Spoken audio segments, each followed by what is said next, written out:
Ati jiraataa dha yaa Waaqayyo, gaarummaan kee yeroo hundumaa gaarii kan ta'e, amanamummaan kee yeroo hundumaa iddoo hundumaatii kan hin mixxiqne, gaarummaan harka keetii nagaa jireenya keenyaaf kan ta'e, barruun kee boqonnaa eenyummaa keenyaatiif aara kan nu galfachiisu, kaleessa turte har'as jirta boris jiraatta, dhaadannoo keenya dhaadannoo dhugaa, jaalallee keenya jaalallee amansiisa.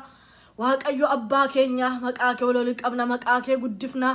Tumsa jaalala kee baay'ina araara kee gargaarsa kee hundumaatiif maqaa gooftaa Yesuus Kiristoosiin galanni siif haa ta'u. Warri oolle warri jirru warratu guyyaa har'aa nuuf eeyyamte fooniif lubbuu keenya wal keessatti eegdee yaa Waaqayyo gooftaa na galateeffadhaa jettee carraa warratu nuuf laatte biiftuun dabaltee jireenyaaf kan nu baate ilmaan kee nuun si galateeffannaa. Mana kee keessaa awwaanna jirraa utuu biyyi lafaa bubbee baay'ee bubbisiisu utuu qilleensi waan baay'ee haasa'u isa haasa'amu gararraa ati waan jirtuuf nuun immoo siin amanannaa kee waan godhanneef yaa Waaqayyo jirraa gargaarsa kee jireenya keenya mana keenya bultoo keenya irra jiruuf galanni siif haa ta'u. Wanti haasa'amu waan baay'ee gurratti namatti tolu miti. Wanti ilaalamu baay'een isaa ijatti kan miidhagu miti. Miidhagummaa ijaa garas dhoksaati nu jiraachifte argine dhageetti gurra keenyaa garas waan ati nu dhageessatti abdii godhanne yaa Waaqayyo mana kee keessa jirra.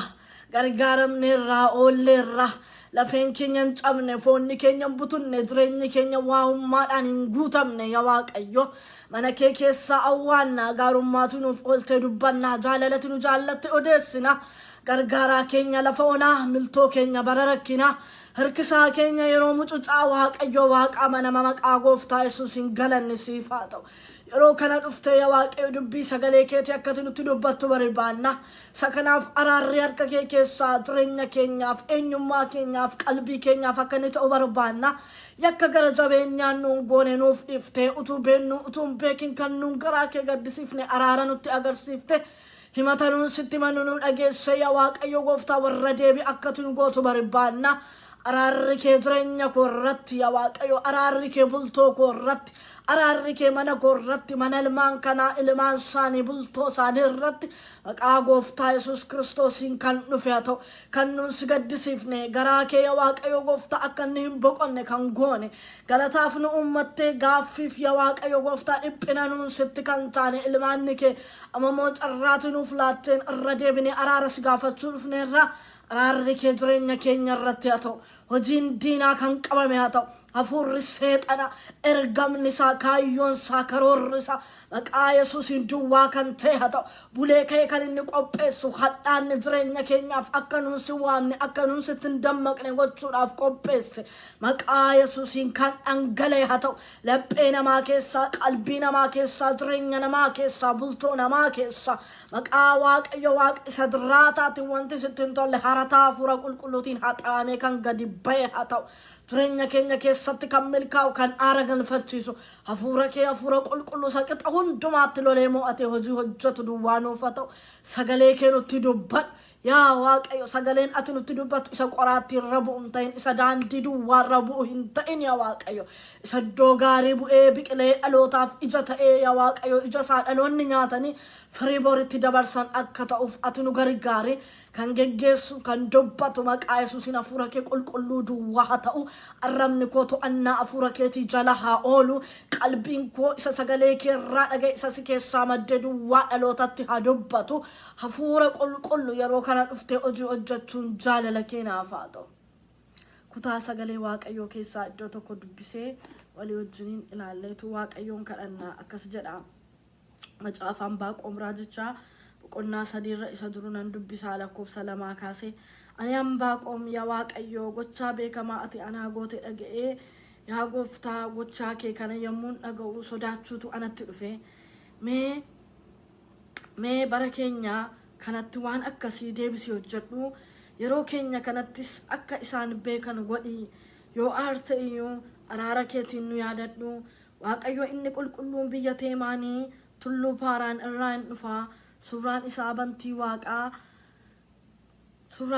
bantii waaqaa galanni isaas biyya lafaanii guutaa ifni ulfina isaatii akka ifa aduutii harka isaa isa humni isaa keessa dhokatee jiru keessaa balaqqeessi as ni ba'aa jedha maqaan Waaqayyoo bara baraan kan eebbifame haa ta'u.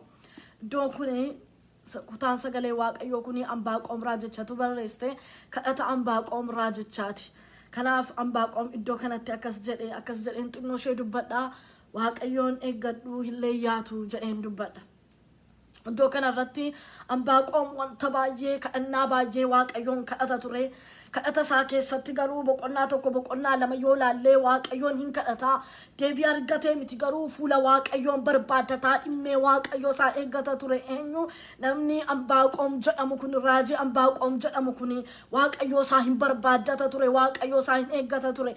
Namni kun maalitti amaneera? Namni waaqayyoon barbaadatu, namni waaqayyoon eeggatu bu'aa yoo ta'e malee kisaara akka hin qabne kutaa wangeelaa kana keessaa iddoo garaagaraatti argeera waan ta'eef innis isuma kanatti amana waan ta'eefitu waaqayyoo isaa cimsee dhaabbatee eeggate. Anbaaqoom iddoo kanatti akkas jedhe wanta waaqayyo hojjetu hundumaa yeroon ilaaluu jedhe nan rommaa jedhe nan sodaadha keessa kootu na hollata jedhe. Maaliif argeera gochaa gurguddaa waaqayyo godhe argeera. Ofii isaatis waaqayyoo isaa barbaadachaa jira waan ta'eef waan ta'utu jiraaf waaqayyoon barbaade utuu hin ta'in duwwaarra dhaabbatee waaqayyo waa gochuu akka ni danda'u waaqayyo isaatti garaa guutuu waan amaneefitu Anbaaqoom iddoo kanatti waaqayyoon utuu inni kadhatu ilaalla. Maqaan waaqayyoo waaqa keenyaa bara baraan kan galateeffame haa ta'u. Akkas jedhe Anbaaqoom gochaa ati goote kana yeroon ilaalu jedhe humna dinqisiisaa gochaa gurguddaa ati goote kana yeroon ilaalu nan raajeffadha nan dinqifadha jedhe. Maaliif gochaa waaqayyootu dinqisiisaadha, gochaa waaqayyootu raajeffachiisaadha waan ta'eefitu Anbaaqoom iddoo kanatti annan sodaadhe jedhe nan holladhe jedhe. Maal argeen akkas ta'e jedhe beektu gochaa waaqayyo hojjechaa ture, hojii waaqayyo hojjechaa ture sananii anaan na ajaa'ibsiise keessa koo na tuqe na rommisiise jedhe. Keessa tuqee waan rommisiiseef immoo maaltu ta'e sodaatu itti galee jechuudha. Anbaaqoomitti sodaan waaqayyoo immoo laphee keenya jireenya keenya keessatti galeennaan jecha kaleessa dubbachaa turretti hin fayyadamnu. Maaliif hafuura qulqulluun nu keessa jira, inni immoo akka waaqayyoon sodaannuuf nu dirqamsiisa waan ta'eef. Anbaaqoom kun waaqayyoo isaa eeggate gaa waaqayyoo isaa kadhachaa fuula waaqayyoo isaa dura turaatu nan sodaadhee jedhe. Maaliif gochaa waaqayyo hojjetetu isa ajaa'ibe. Hojiin waaqayyoo tokko jedhee jalqabee qodaa dhiqaanaa qulqulleessaa jedhee affeerraa mana cidaa sanaa irratti gaafa argame cobsee keessatti hambisaan jenne, raacitii keessatti hambisaan jenne, dhiqaa keessaatii naqaa'ee jedhe. Yeroo kamitti yeroo isaatti yerooti eegdetti yeroon eegetti tun ta'in waaqayyo yeroo isaatti dhufeetu akka sodaatamu godha, akka kabajamu godha, akka galateeffamu godha. Ammayyuu yeroon koo hin geenye hojii koo keessa maaltu si gasheetti jedhe Maariyaamiin. Gaafa yeroon isaa ga'e garuu maal jedhe qodaa kana dhiqaa qopheessaa jedhe. Kottu har'a qulqulloofne waaqayyoon eegna. Wayyaa keenya isa qulqullooffanne cubbuutti qulloofne wanta waaqayyotti hin tolle hundumaa haafa ofirraa gumne kosii achi keenyatu qulqullummaa keenyaan waaqayyoon eegganna. Maaliif qodaa qulqulluutti wanta mi'aa qabu hojjechuu waaqayyoon wanti danqu hin jiru waan ta'eef. Dhiqaa keessaa gadi naqaa jedheetu qodaa duwwaa sanatti isa kanaan dura warri cidaa dura dhufanii dhugan caala inni gara booddanaa hin minyaa'ee jedhe. Wanti jireenya kee keessaa bushaa'e, wanti mana kee keessaa gaa'ela kee keessaa bushaa'e, wanti waldaa kee keessaa bushaa'e, wanti biyya kee keessaa bushaa'e duwwaa waaqayyo qodaa sana bira haa ga'u malee hin minyaa'a. Haleluuyaa! Hin minyaa'a. Isa kan caala isa durii caalaa minyaa'e. Kanaaf Anbaaqoom argeera gochaa waaqayyoo isaa godhu. Kanaaf waaqayyoon nan sodaadhe jedhe iddoo kanatti. Isa duraanii caalaa minyaa'e. Maaliif yeroo isaatti gaafa namni dhaqee itti ergeef hin dhufu, gaafa yeroo isaatti gaafa dhufu garuu waan namoota hundumaa sodaachisu, waan waaqayyo akka sodaatamu godhu, waan waaqayyo akka kabajamu godhu tokko hojjechuudhaaf waaqayyo hin dhufa. Hadufu Yesuus irra mana kee keessaa dhufu, jireenya kee keessaa dhufu, bultoo kee keessaa dhufu garuu akka qodaan sun dhiqamee qulqullaa'e lapheen keenya dhiqamee waaqayyoof qulqullaa'u itti guuta. Wanta minyaa'u yeroo sana wanta hadhaa hin qabne, wanta habaqii hin qabne, wanta soba hin qabne, wanta waliin makaa hin qabne tokko itti guuta waaqayyoon kee. Kanaafuu qophaa isa qophoofte ta'e waaqayyoon eeggadhu. Namni waaqayyoon eeggatee leeji'e hin jiru waan ta'eef. sodaan waaqayyoo gaafas keessa gale obsasiif laata maaliif bor jecha tarkaanfatta waan ta'eef waaqayyoo ko bor kana naa godha har'a dhaabbanne warra jireenya har'aa jiraatan tun ta'in lafa kanarra jiraatanii gamoo waaqarraa warra ijaarratan waan taaneef nuun bor jecha dhaloota deddeebi'anidha. Hallelujah. Bor jecha waaqayyoo keenya abdiidhaan eegganna nuun eeggadhu waaqayyoo kee hin dhufaa Yesuus. Haalatu mijachuu dide inni haala mijeessu hin dhufa. Jireenya tolqixxaachuu dide inni jireenya walqixxeessu hin dhufa. Wanta barbaaddu dhabdee marmaartee dhabde hin dhufa Yesuus yeroo kam yeroo isaatti dhufa wanta minyaa tokko gochuudhaaf. Inni Iyyoobii utuu waan gaarii godhe jiru nama qajeelaa ta'ee jiru wanti hundumtuu sagale Iyyoobiin. Allingante hati manangante qabeenyi sangane wanti goronto sa keessa jiru hundumtuu gane Iyyoob garuu kana keessatti obsee mataa'e waaqayyoo isaa eeggate. Inni sakas jedhe lakkoofsa 42 boqonnaa 42 lakkoofsa gara dhumaa irratti deemeetu lakkoofsa 2 irratti deemee akkas jedhe. Wanta hundumaa gochuu akkati dandeessu ani nan beekaa akeeka keessa karaatti kan hambisu hin jiru edda jedhee booddee ani wanta ati goote hundumaa laalee nan sodaadhee jedhe fuula kee duratti nan qaanee jedhe fuula kee duratti gad of deebisee hoo maalin godhe daaraan of irratti firfirsee jedhe isa kamiif isa waaqayyoo godhetu isa ajaa'ibsiise. Obsee taa'uu isaa miti raamuu utuu isa nyaattuu raabuute yeroon keenya jedhee ofitti deebisuu isaa miti maaltu isa ajaa'ibsiise wanta waaqayyo dachaadhaan deebise sanatu Iyyoobiin waan ajaa'ibsiiseefitu an fuula kee duratti of xinneesse jedheetu waaqayyo isaa utuu inni galateeffatu argina Iyyoob maali godhee waaqayyo isaa obsaan waan eeggateef.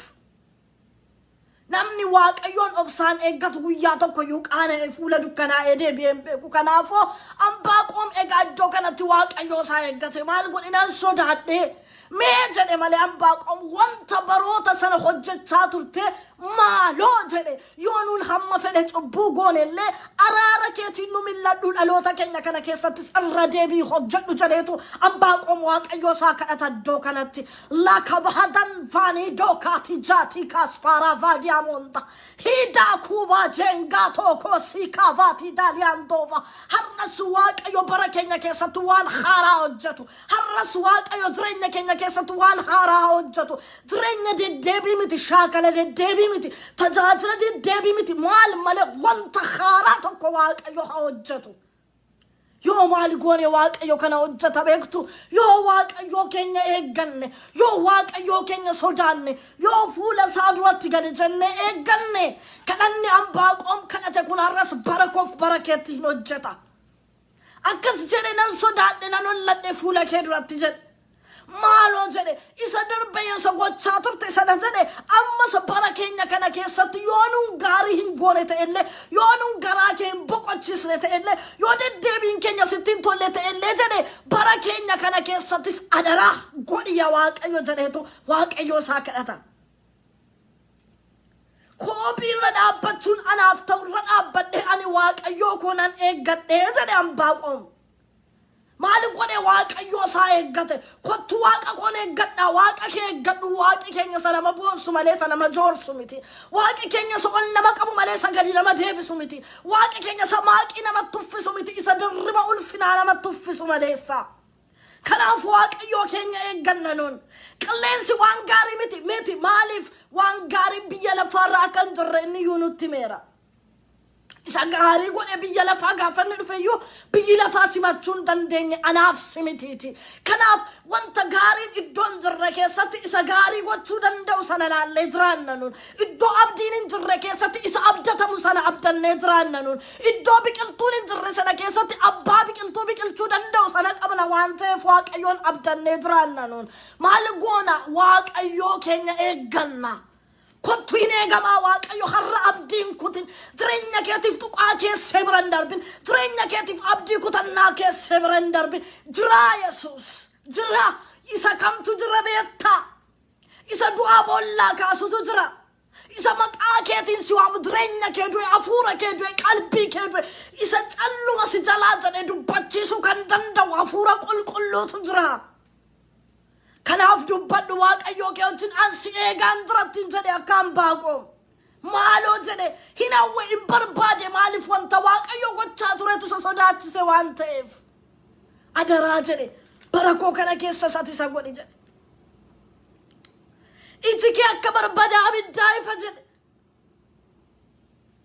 isa kana ani immoo barakoo keessa arguun barbaada jedhe hojii waaqayyo arguu barbaade Ambaaqoom waaqayyoon sodaateera waan ta'eef eeggachaa jira waan ta'eef harka waaqayyoo isaa wanta tokkotu itti mul'atee jennaan biti Ambaaqoom waaqayyoon eeguun garuu akka nama leeyyaasisne beeka fuula waaqayyoo duratti gadi jechuun garuu akka san leeyyaasisne beeka waan ta'eef akkas jedhe ani nan barbaada yaa waaqayyo jedhe yeroo keenya kanatti jedhe akka isa beekamaa kanaa godhi yoo aarteyyuu aarii kee yoo aarteyyuu jedhe araara keetiin nu yaadadhu nan jedhe yoo aarteyyuu araara keetiin nu yaadadhu garuu maal godhi isa kanaan dura dhaloota gidduutti gochaa turte sana har'as barakoo keessatti godhi yaa waaqayyo koo anis har'asiin hin jedha yoo nuun si gaddisiisneyyuu yoo nuun karaa kee irraa kaanneyyuu yoo nuun dhugaa kee ukkaamsineyyuu yaa waaqayyo har'as barakoo keessatti ati kana godhi barakoo keessatti wanta ajaa'ibsiisaa tokko ati godhi yaa waaqayyo haleluuyaa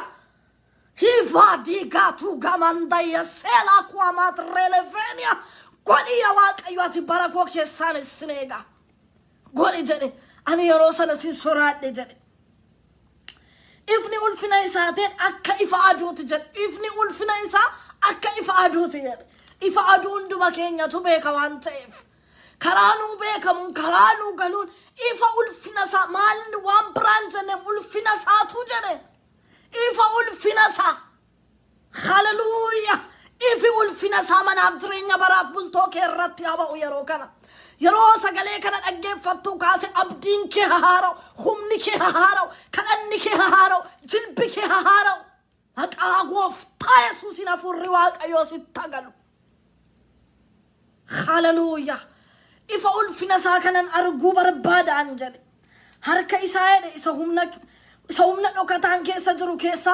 balaqqeessi immoo asin baa jedhe maaltu jira jedhe harka waaqayyoo keenyaa kana keessa humna dhokataatu jira humni dhokataan harka waaqayyoo kee keessa jiru gadi siif halakkifamu hafuurri waaqayyoo inni aara nama galfachiisu jireenya kee aara haa galfachiisu kanaaf waaqayyoon eeggachuutu anaaf ta'a jedhe waaqayyoon eeguun nama akka hin leeyyaasisne beeka waan ta'eef Ambaaqoom gassiqnee moo gaafa dubbisnu maal jedha golonto ko keessa wanti tokko yoo dhibeeyyuu jedhe waan hin abdadhuun dumtuu duwwaa yoo ta'e jedhe ani waaqayyoon abdiidhaan hin eega jedhe namni waaqayyoon eeggatu hin qaana waan ta'eef namni waaqayyoon eeggate boquu hin buusu waan ta'eef kutaa sagalee waaqayyoo keessattis eeggatee salphate kan jedhu nuuf caafameen jiru ani sati sarra abdii qabna mana galgalaatti galuudhaaf abdii qabna as lafa kanarra yeroodhaaf jirra yeroo muraasaaf yeroo jirru kana keessatti garuu waaqayyoon sodaannee qajeelummaa hojjennee darbuu akka dandeenyuuf waaqayyoon haa gargaaru waaqayyo si haa gargaaru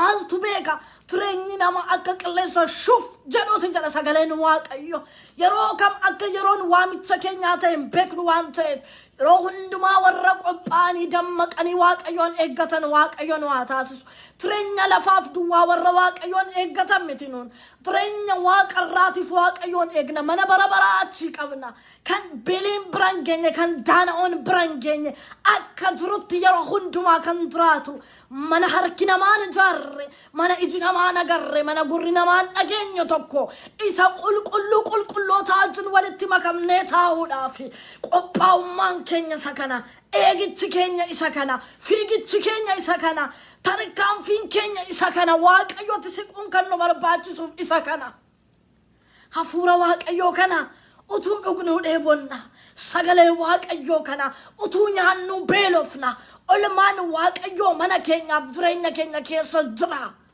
wanta mul'atu ilaallee utuu hin ta'in waan hin mul'anne keessaan isa mul'isuu danda'u hafuura waaqayyoo sanaan hoogganamneetu jiraanna yeroo lafa kanarra jiraannu warra waaqayyoon sodaachaa waaqayyoon eeggatan waaqayyoon waa taasisu jedheera sodaan waaqayyoo yoo si keessa jiraate lafa waaqayyootti hin tolle dhaabbattu lafa namni si argutti duwwaa kan waaqayyoo ta'uu kee mul'iftu lafa dhaloonni jiran duwwaati annama waaqayyooti jedhamte arraba keetiin duwwaan beeksiftu sodaan waaqayyoo si keessa jiraatennaan namni si bukkee jiraate si bukkeen jiraannes waaqayyo hin sodaatama namni si arge sin argines waaqayyo hin sodaatama warri waaqayyoon sodaatanii eeggatan immoo ija hirratutuun ta'in ija guutu. Coree waraabbatutuun ta'in galaana budduffatu. Warri kam warri waaqayyoon sodaatanii eeggatan qarmii funaanotuun ta'in maasitti bobba'u. Warri abdii waaqayyoon godhatanii jiraatan yeroo hundumaanii fuulli isaanii ifaadha. Kanaaf egaan Baaqoom maal jedhee ani waaqayyoo koo abdiidhaan nan eeggadhaa jedhee seene lafanni dhaabbadhu anaan jedhee dhaabbadheen waaqayyoon eeggadha jedhee waaqayyotti abdiin hin kutatamu waan ta'eef anis atis warra waaqayyoodhaan abdiidhaan eeggatan akka taanuuf waaqayyoo keenya nu haa gargaaru. Yaa waaqayyoo gosa jiraata sagalee keetu nutti dubbate. Abdiin kee namallee yaasisu, abdiin kee naman qaanessu. Hafuura qulqulluu warra sitti amanan immoo guyyaa tokko gadi buuftee salphiftee hin beektu. Sagalee kee booddee immoo hojii hojjetta. Mana obboleessa koo, mana obboleettii koo, mana harmee koo, mana abbaa kootti ol lixi. Sagalee kanaan maqaa Yesuus Kiristoosiin humnaan jirre jiraachisuu jalqabi. Gaaffii deebii dhabetti deebii laachuu jalqabi. Hidhaa hiikuu jalqabi. Wanta namoota yaaddase hundumaa maqaa Yesuusiin faana miilla isaanii jala gadi galchuu jalqabi. Wanta biyya keenya yaaddase hundumaa faana miilla keenya jala gadi galchuu jalqabi.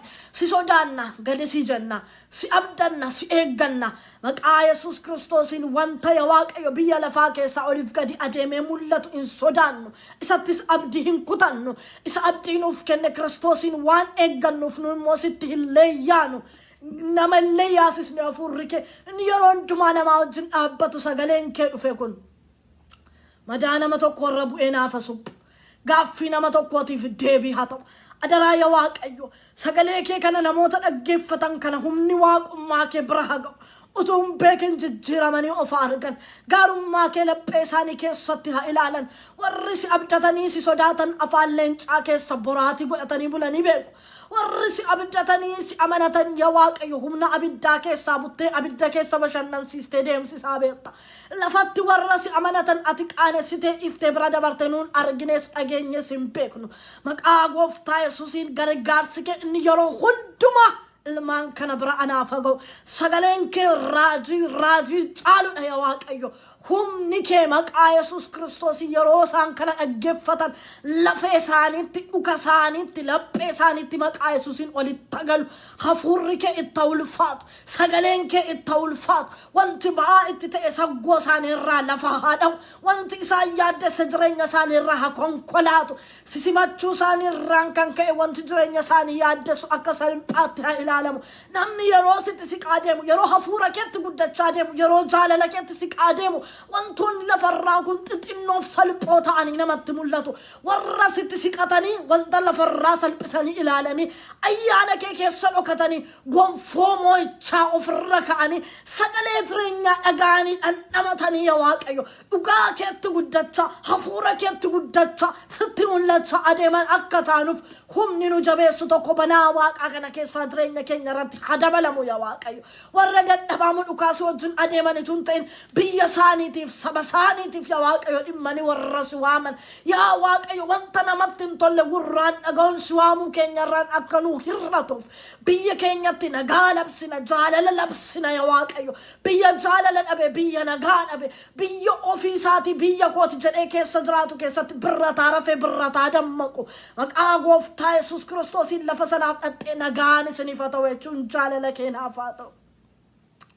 Gaaf tokko mana cufamaa keessa dhattee ol lixxeetu nagaan isiniif haa ta'u jette maqaa Gooftaa Yesuus Kiristoos nama Naazreetiin biyya keenyaaf nagaa addaa ati labsi. Dhaloota keenyaaf nagaa addaa ati labsi. Dargaggoonni wallaalan gara keetti deebisi. Aycha biyya keenya irraa ati kaasi. Gara jabina biyya keenya irraa ati kaasi. Dhaloota si sodaachuu dadhabee fuula kee duratti gadi jechuu dadhabee yaa Waaqayyo. Araara kee banbansaa jiru araara kee yaa Waaqayyo Gooftaa gara keenya dhufuuf ariifataa jiru deebisu kana maqaa Yesuusiin gara hubannaatti ati deebisi. Gara ogummaatti ati deebisi. Tokko keenyaaf hubannaadhaaf ogummaan haa kennamu. Kadhatanii warra keessa hir'atan nun godhin. Lallabanii warra keessa hir'atan nun godhin. Iyyanii warra iyyi isaanii deebii dhaban nun godhin. Yaa Waaqayyo yoo ati nu waamtes yoo ati yaa Waaqayyo nu fudhachuudhaaf gara keenya dhuftes ulfinaan qilleensa kanarratti warra gara keetti ol butaman malee warra tuffatamanii yaa Waaqayyo iddoo sitti hin tolle sanatti darbataman ati nun godhin. Nami kana dhaggeeffatu hundumtuu ulfina kee keessaa hin hir'atin. Maaltu ta'inna jedhee kan lixu maqaa Yesuusiin hafuura keetiin hatu qabu. Xiqqoon dubbiin kun guddaa hafuura kee dhalootatti kan deebise haa ta'u. Hin gootaa galanni siif haa ta'u. Ulfaadhu kabajami. Yaa Waaqayyo sagaleen kee kanarra nuuf ifu mootummaa kee keessaa qoodaaf iddoo guddaa nuuf kenni. Maqaa Gooftaa Yesuusiin. Ameen. Eebbifama.